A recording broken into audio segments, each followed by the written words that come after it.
Good morning. Welcome to the Mayor's update for September 23rd, following the council meeting yesterday. A few delegations that I'll go through. First one was Community Wellness Challenge, and this was just to formally recognize the 2014 Community Wellness Challenge winners, it's a 3-month program that runs each spring from April through to June and encourages healthy eating habits and exercise. So there's 4 categories, and each of the winners received $200 gift cards to local High River stores. And the child category was won by Cole Reichert. The teen category was won by Natasha Cheney. The adult category was won by Cole's mom, Kim Reichert. And the senior category was won by Helen McIntyre. So congratulations to all 4 of those, and thanks to everybody that participated in that. The Hearts and Mind group, they came in and presented 3 videos that the youth in this community did with the Hearts and Mind group. They're going to be posted to my Facebook page shortly here, so have a look for them. They are really, really cool. It's what do you call that? Stop animation? Stop motion animation? Something? Takes a lot of time, whatever it's called. It takes an enormous amount of time, and it's a really cool explanation of the flood, and it's something that you need to watch and see the amount of energy and the amount of work that these kids put into this. So following that, Emile Rocher came in. Emile is very, very involved in energy practices and conserving energy and using solar energy and doing all these different things that we need to be better at as a community. And Emile really spoke to us about what the town could be doing on our end, especially with the scale of rebuild that's going on. I think the best line that he said yesterday was, it's hard to preach green when you're not really doing much. And I know we're all probably a little bit guilty of preaching it and not doing quite as much as what we preach. So his was a very interesting discussion that we had about what High River can do, and he brought forward things that have been done in other communities that we need to be looking at. So something that's going to be an ongoing thing forever, I think, but not to be forgotten right now for sure, because it's something that we can be involved with. So the Rowan House, Sherry Botten, the director of the Rowan House Emergency Shelter, she just came in to give us an update on what's happening with the Rowan House. Of course, this is an extremely successful project that's gone on in High River for a few years now, and they immediately outgrew the spot they have. There's more demand than what they have capacity for. So it was they're looking into the second stage is after people move out of Rowan House, where is it they go? There's a transition piece that needs to happen in there. So she spoke about a new facility that would be the second step in this, up closer to the Rowan House. And so what they're going to do is take that back to their board and start putting some plans together. The town has land up there that they're interested in, and in speaking with council members afterwards, I think we are extremely interested in any way we can help out with these guys. So we'll see what they bring back, and we'll go from there. Financial reports, the August 2014 capital project update.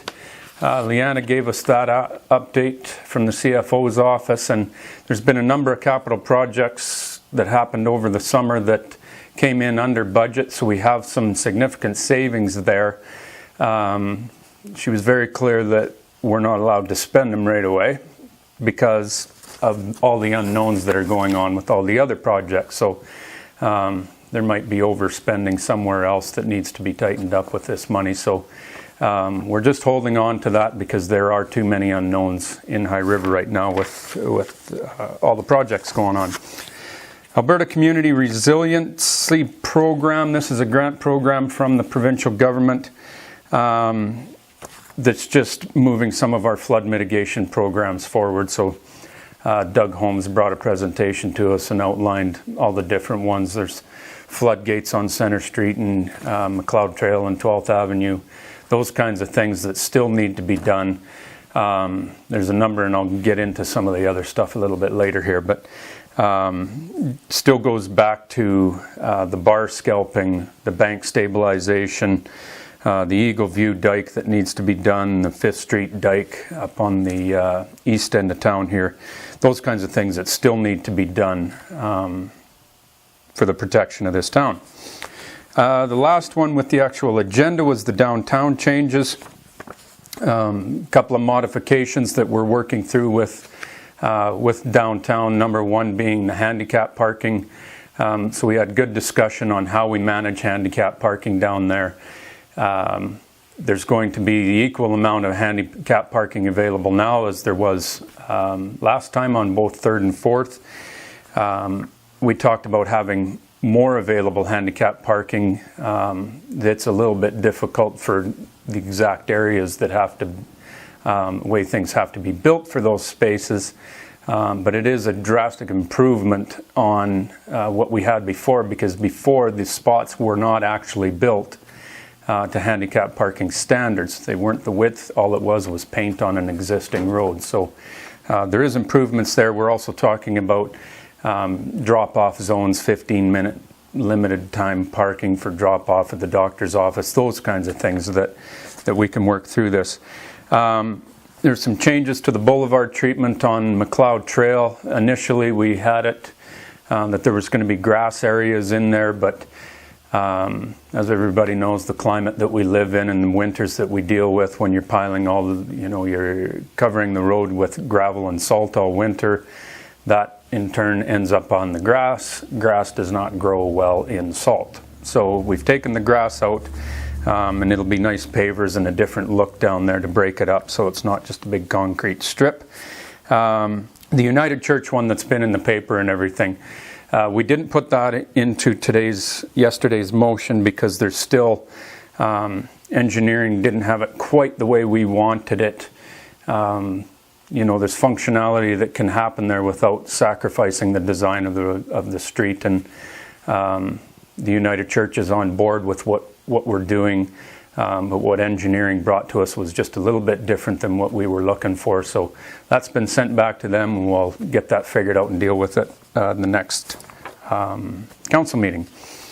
We then went in camera on a couple of land issues.